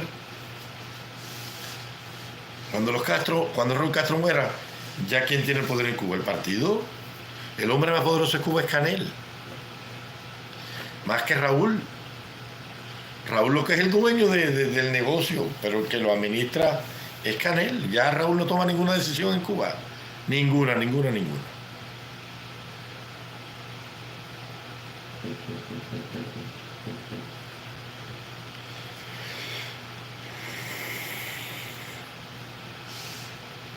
Vamos a suponer que Raúl Castro muera hoy. ¿Qué poder tendría Alejandro Castro Espín? A ver, vamos a ver. Él es general de brigada, ¿no? Pero él no es jefe del Estado Mayor del Ejército. Ni es ministro de Defensa, ni es viceministro de Defensa. No es general de cuerpo de ejército. Ni es jefe del Estado Mayor del Ejército. Él es el jefe de la Comisión Nacional de Defensa. El tipo de la contrainteligencia, ya más nada. Por encima del Estado López Piñera, que era el jefe del Ejército.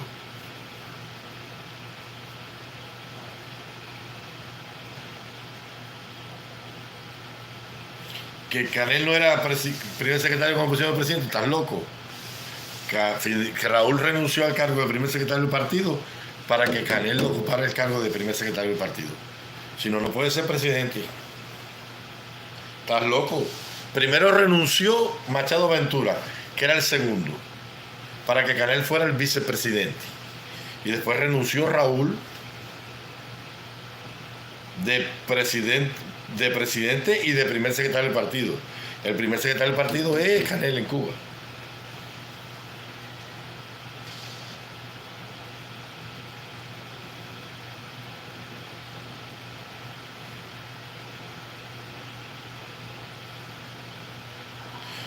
Presidente del Consejo de Estado tiene que ser primer secretario del partido. Canel es el comandante jefe de la Fuerza Armada de Cuba. Raúl es general de ejército, pero el comandante jefe de la Fuerza Armada, según la Constitución, es Canel. Canel es el jefe del ejército.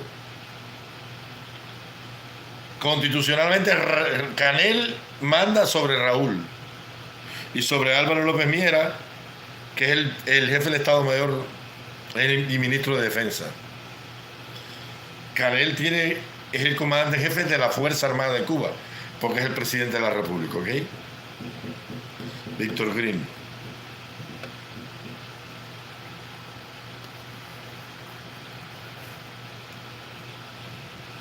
No sé nada de eso, de los cubanos que están en Ucrania luchando. Ni idea tengo de eso, mi amigo. No sé ni qué ha pasado, no sé ni cómo los reclutaron. De eso no sé nada. Sé que los están matando a chorro, he oído decir, pero no tengo información del tema, nada. Ni me interesa mucho, ¿sabes? Si los matan a todos. Problemas de ellos, a mí no me interesa eso. A mí me duele que muera un preso político. Pero eso no me importa a mí, ¿ok? Que se los maten a todos. ¿Quién los mandó a irse para allá? Pero de eso no sé nada, Chuzo 70. Raidel Ramírez Chandarena dijo hola. Víctor Gringo, buenas noches. El hijo de Raúl Castro no es nadie en Cuba, absolutamente nadie. Más que él es López Miera. Y más que él es el ministro del Interior, que está por encima de él. Porque el cargo del hijo de Raúl es en el Ministerio del Interior, no es en la FARC.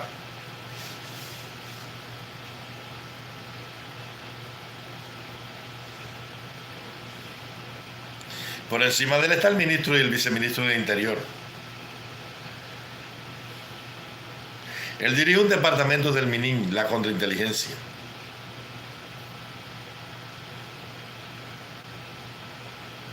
Pero el jefe de la seguridad personal, que es un general de división, es otra cosa. Antes era general Francis, no sé quién será hoy. Han pasado tantos años de eso. Creo que era Francis, el jefe de seguridad personal. Y Barranda Columbier creo que era el jefe de la inteligencia en los días de la causa de Ochoa. No sé quién será ahora. O de la contrainteligencia. No sé muy bien cómo funciona eso ahí.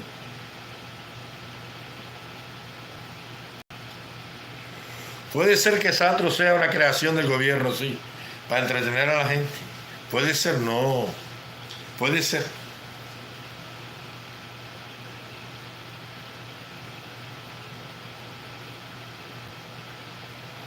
Como mismo está mala la situación de la agricultura, si tiene una de las tierras más fértiles del mundo, por el comunismo. Pero el que manda es Alejandro y la hermana. No tienen mando ninguno para mandar. Vamos a suponer que Raúl Castro muera hoy. ¿Qué mando tienen ellos? Si ellos no tienen tropas bajo su mando. Las tropas en Cuba las tienen. Mira aquí, mira. Te voy a decir quién tiene las tropas en Cuba, mira.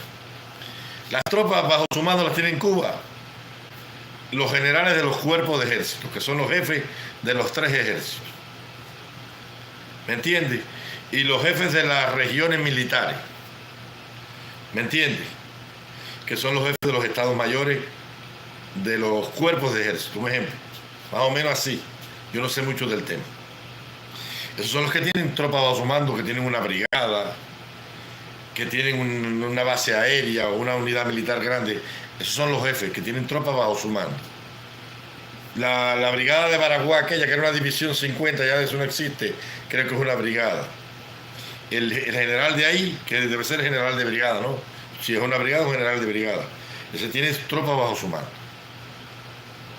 Tiene tropas bajo su mando el director, el jefe de la Policía Nacional Revolucionaria en Cuba. El jefe de la Policía Nacional, toda la PNR obedece a su mando. Porque es el jefe de toda la policía. Acuérdate que la delegación del MININ en cada provincia atiende cárceles y prisiones menores. Eso debe estar dentro de las cárceles y prisiones. Atiende inmigración, extranjería, atiende la policía, atiende la CI, control interno. Todo eso está dentro de la delegación del MININ. El delegado del MININ de cada provincia era antes un coronel, no sé ahora qué será. O un primer coronel. No sé. Ese responde al ministro del Interior. Pero el Ministerio del Interior tiene departamentos. Está la inteligencia, seguro, ¿no? Más o menos así. La contrainteligencia, seguridad personal. Debe estar ahí la Dirección Nacional de Inmigración, Extranjería. Todo lo que tiene que ver. El MININ controla en Cuba guardacosta. Guardabosque, los guardabosques también. Los guarapitos, que son las tropas auxiliares, son del MININ. El MININ controla inmigración, extranjería. No sé, creo que controla la aduana también, el MININ. Creo que eso es del control del MININ. El MININ controla seguridad personal. O sea, custodiar a los dirigentes del partido y del gobierno. El MININ controla la inteligencia. La DGI, Dirección General de Inteligencia. Todo eso lo controla el Ministerio del Interior. La policía, el DTI, la seguridad del Estado, todo eso lo controla el MININ. Su seguridad interna, ¿me entiendes? El Departamento 21, eso lo controla el Ministerio del Interior. Villamarista lo controla el Ministerio del Interior. Y así. Y la FARC controla otra cosa. El guardacosta es del MININ, no es de la FARC. Pero ya la defensa antiaérea, eso es del ejército. Y los cuerpos, las bases aéreas del ejército. y las 34, 35 unidades militares del ejército. Y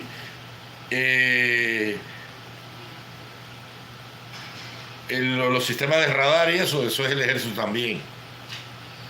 No sé si tráfico aéreo lo controla el ejército en Cuba o eso sea civil, no sé, yo de eso no sé mucho. Palma, nunca le pregunté a Palma sobre eso.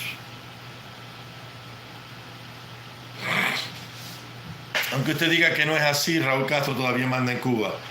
No manda, te voy a explicar por qué Raúl no manda. Pues Raúl tiene 90 y pico de años, mijo, ya la cabeza no le da para eso. ¿Tú crees que para Raúl mandar en Cuba, mire, escucha esto, para Raúl mandar en Cuba tiene que levantarse todos los días a tener las funciones del mando? Pero que él oriente y diga, bueno, mira, haz esto y aquello, eso no es mandar. Eso es orientar, eso es decir. Mandar es que tú vayas todos los días al despacho presidencial y todo el mundo te despacha a ti sobre toda la situación política, económica y social del país. Eso es mandar. Eso todo llega a la mesa de Canel. Porque Raúl se retiró ya. Que él diga, mira, esto hazlo así, esto no lo así, es una cosa. Pero el 99% de la vida sociopolítica, nacional y económica la decide Díaz-Canel. Raúl no se mete en eso. No puede, no tiene edad, no tiene. Raúl no se levanta todos los días. Los ministros no despachan con Raúl. Con Raúl no despacha el ministro del Interior, ni el de Comercio, ni el de Exteriores. Todo eso es con Canel, por lo tanto no manda él. Porque él no sabe lo que está pasando en el Ministerio de Relaciones Exteriores, ni sabe lo que está pasando en la inteligencia. Él de eso no sabe nada. Podrá llegarle un chisme tras bambalinas. Pero para que él mande, tiene que levantarse todos los días a dirigir las funciones del Estado y él no tiene esa facultad de primero por la edad y luego porque para eso está Canel ahí. Quien manda en Cuba es Canel en todo.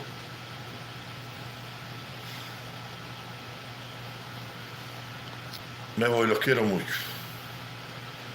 Me voy que estoy sin carga en el teléfono. Hasta mañana, ¿ok? Que Dios me los ayude a todos y un abrazo grande. Gracias por su sintonía. Compártase directa, deje su mensaje, deje su comentario, por favor. Y que Dios se apiade de nosotros, ¿ok? Como siempre termino mi directa. La esperanza está en que los comunistas liberen la economía y no hay más nada. Es más fácil salvar el socialismo que tumbarlo. Si salvarlo es difícil y mira lo que cuesta sacarlo de donde está metido, imagínate tumbar eso.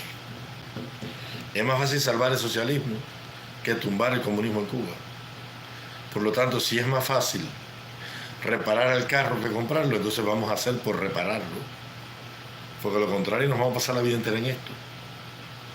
Cada día que Cuba pasa en esa situación es un retroceso en la calidad de vida y en los anhelos del pueblo de Cuba de vivir y ser feliz. Porque cada día que el pueblo de Cuba viva así, vive en oprobio, vive en cadena y oprobio sumido, ¿ok? Así que recuerda, es más fácil salvar el socialismo y rescatarlo de donde está con la libertad económica y el libre mercado, haciendo un pacto político gobierno-pueblo, que pretender tumbarlo sin nada, con un exilio tibio que no le importa nada de esto, y con una banda de filibusteros y mercaderes de la muerte, que lo único que hacen es hacerse rico con dolor del pueblo de Cuba. El régimen está así por los mismos errores que él ha cometido. Pero si el régimen da algunas pinceladas, algunas costuras y algunas puntadas y corrige los errores que hasta hoy lo trajeron a donde está, el sistema es eterno 1000 años, ¿ok? Porque el exilio ni los gobiernos americanos han hecho nada para crear la situación que el pueblo de Cuba hoy vive. Ellos viven así por los errores, los caprichos y la mala gestión económica del régimen. Pero si el régimen arregla el tema y corrige esos errores, tenemos comunismo para 100 años más, ¿ok? Así que es más fácil pretender salvar el sistema que el sistema se caiga, ¿ok? Así que nos vemos y hasta mañana.